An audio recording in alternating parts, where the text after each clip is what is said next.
Buenos días, hermanos, una vez más. Estamos aquí hoy, miércoles, para pensar en uno de los primeros salmos y buscar alguna enseñanza de la palabra de Dios para nuestra vida. Y hoy vamos a hablar un poco del Salmo 30. Así que, ante todo, vamos a leer el Salmo. En la mayoría de las Biblias hay dos títulos dados por los editores a este salmo. Uno pone acción de gracias por haber sido librado de la muerte, y el otro que es un salmo cantado en la dedicación de la casa. Y como todos los salmos de este primer libro, es un salmo de David.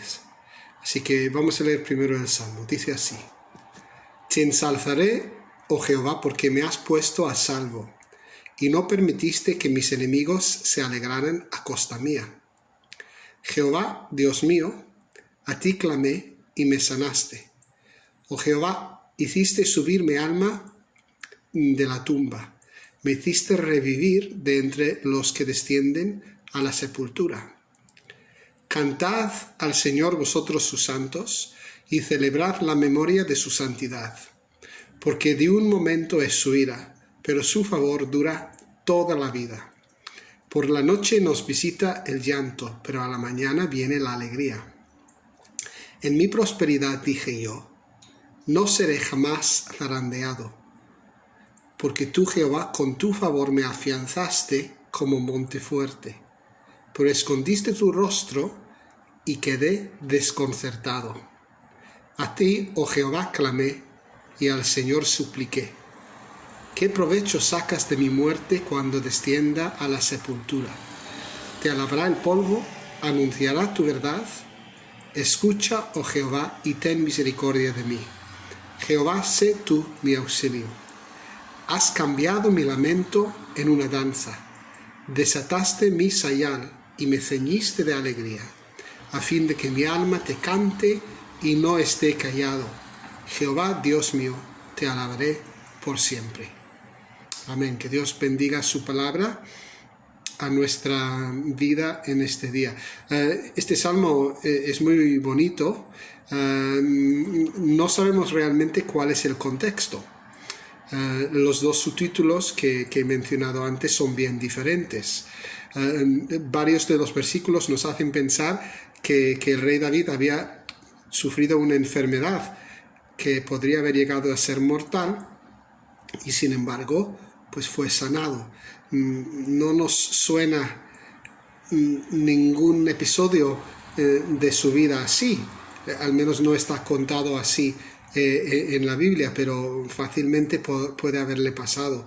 Y aunque pone también que es un salmo cantado en la dedicación de la casa, realmente no hay ninguna referencia a la dedicación de la casa que el rey David edificó para el Señor en Jerusalén.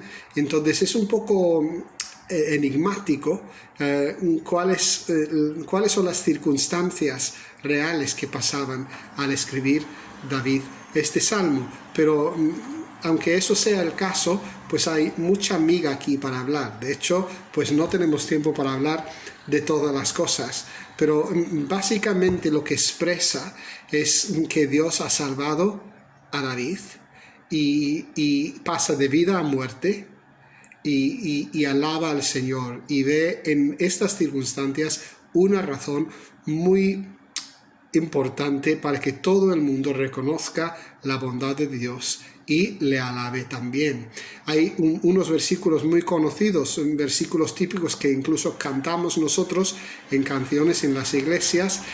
Por ejemplo, esta idea del versículo 5 a mí personalmente me llega mucho, porque de un momento es su ira, pero su favor dura toda la vida. Por la noche nos visita el llanto, pero a la mañana viene la alegría. Y al final también, en los últimos dos versículos, cuando dice, has cambiado mi lamento en una danza, en un baile, me has vestido de alegría. Y son versículos que nos suenan mucho y que nos traen consuelo, porque sabemos que es la verdad en nuestra vida. Pero si yo tuviera que escoger una idea del Salmo, la idea del Salmo que más me llama la atención, que más me me enseña a mí personalmente sería la idea que sale en los versículos 6 y 7. Dicen así: en mi prosperidad dije yo, no seré jamás zarandeado. En otras versiones dice, no seré jamás movido. Porque tú, Jehová, con tu favor me afianzaste como monte fuerte, pero escondiste tu rostro y quedé desconcertado. Y la idea que está expresada en estos dos versículos me parece que es una enseñanza imprescindible para nosotros, siempre, pero cuanto más en los momentos que estamos viviendo ahora. Aquí al principio vemos que a David le va bien la vida, es un hombre próspero.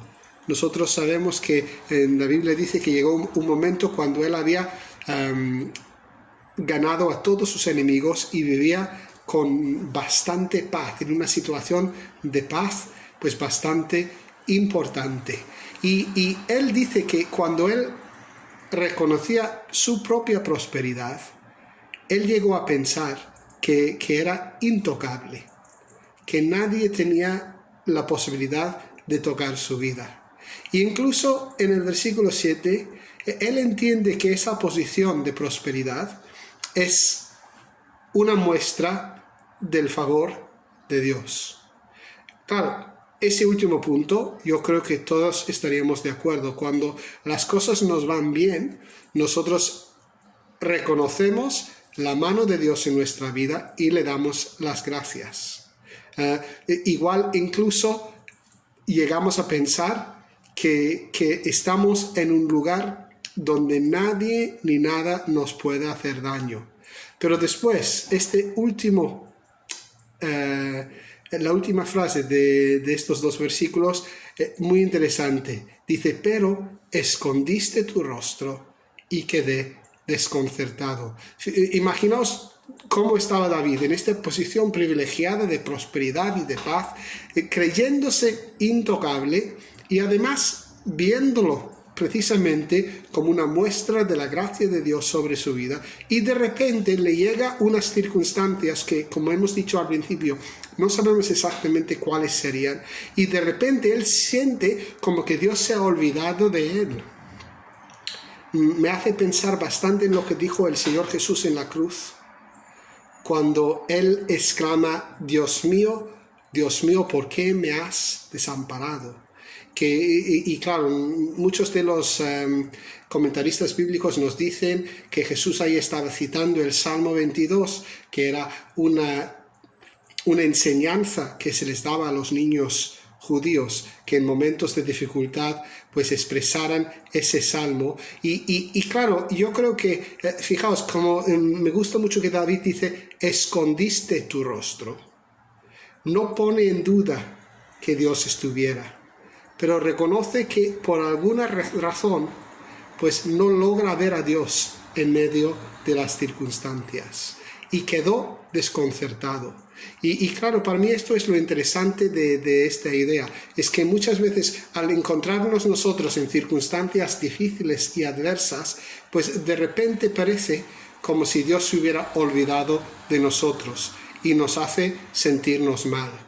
El rey David pues tiene precisamente esa respuesta tan típica en él, que es algo que le separa de muchas otras personas. Era una persona con fallos, con problemas, con pecados, pero en su necesidad él clama al Señor, suplica al Señor, y el Señor le escucha y le salva. Pero fijaos en una cosa, lo interesante para nosotros es intentar irnos un poco más allá, a un lugar que yo me atrevería a llamar un lugar de madurez, y darnos cuenta de que en cualquier circunstancia Dios sí que está. Y incluso Él sabe aprovechar todas las circunstancias para que nosotros pues clamemos a Él, para que aprendamos más de Él, y para que nosotros nos acerquemos más a Él. Él siempre está cerca de nosotros. Otra referencia que me hace pensar bastante es algo que dijo Job. Job, que tenía unas luchas tremendas por causa de todo lo que le sucedía, pero en un momento de gran lucidez dice: aceptaremos lo bueno del Señor y lo malo no lo aceptaremos. Y claro, eso parece abrir algo un poco contencioso. ¿Estoy diciendo con esto que Dios nos manda lo malo para enseñarnos? La verdad es que hay muy poca prueba de eso en la Biblia. Hay algunos casos que se podría sacar esa enseñanza, pero son muy pocas referencias y realmente no son claras. Esto se trata, lo que dijo Job, estaba hablando más bien de nuestra actitud frente a las cosas, nuestra actitud frente a las circunstancias. ¿Aceptaremos lo bueno de Dios y lo malo no lo aceptaremos? No te líes o no te pierdas pensando en lo que Dios manda. Tú fíjate en la parte que te toca, que es cómo recibes tú las cosas. Y si incluso las malas circunstancias lo recibimos como la voluntad de Dios y nos hacen ponernos de rodillas y clamar al Señor y gritar: Señor, sálvame, pues el Señor la sabrá usar para bien. Y eso para mí es una gran esperanza, una gran enseñanza. Yo no sé si en este día, si tú estás en una posición de seguridad y de prosperidad, o si te sientes desconcertado como el rey David, si te sientes que justo donde estás tú, como si Dios se hubiera escondido su rostro, tanto en un sitio como en el otro, Dios está cerca, porque su cercanía y su amor depende de Él, no depende de nosotros. Si estás en una posición de seguridad y de prosperidad ahora mismo, no te lo creas, ¿me entendéis? No te sientes que eres tú. Dale las gracias a Dios y además, como siempre, ponte a pensar en cómo puede ser de bendición a la gente que hay a tu alrededor, porque a tu alrededor hay muchas personas necesitadas. Y si estás en la otra posición, te sientes un poco solo, incluso abandonado, como si Dios se hubiera olvidado de ti, pues clama a Él, pídele que te ayude, pídele que te salve. Él está cerca y Él traerá su respuesta en el momento oportuno, pero tú ten fe, porque el Señor te ama mucho. Bueno, vamos a orar y pedirle al Señor que nos ayude en esta semana y que haga su voluntad en nuestra vida. Padre, gracias porque, como acabamos de decir, creemos que tú estás cerca de nosotros. Gracias por todo lo bueno que has traído a nuestra vida. E incluso nos atrevemos a decirte gracias por lo difícil que tú has permitido, Padre, que llegue a nuestra vida. Porque a través de todo, tú nos haces sentir tu amor y tu cercanía. Ayúdanos a tener fe en tus tiempos, ayúdanos a tener fe en tu voluntad. Y Padre, en todo momento ayúdanos a ser de bendición a mucha gente que hay a nuestro alrededor ahora mismo, que tienen miedo, Padre, que igual están enfermos, y nosotros tenemos la presencia de Cristo. Padre, ayúdanos a ser de bendición. Te lo pedimos en el nombre de Jesús. Amén. Amén. Pues que el Señor te bendiga mucho a lo largo de esta semana y nos vemos pronto.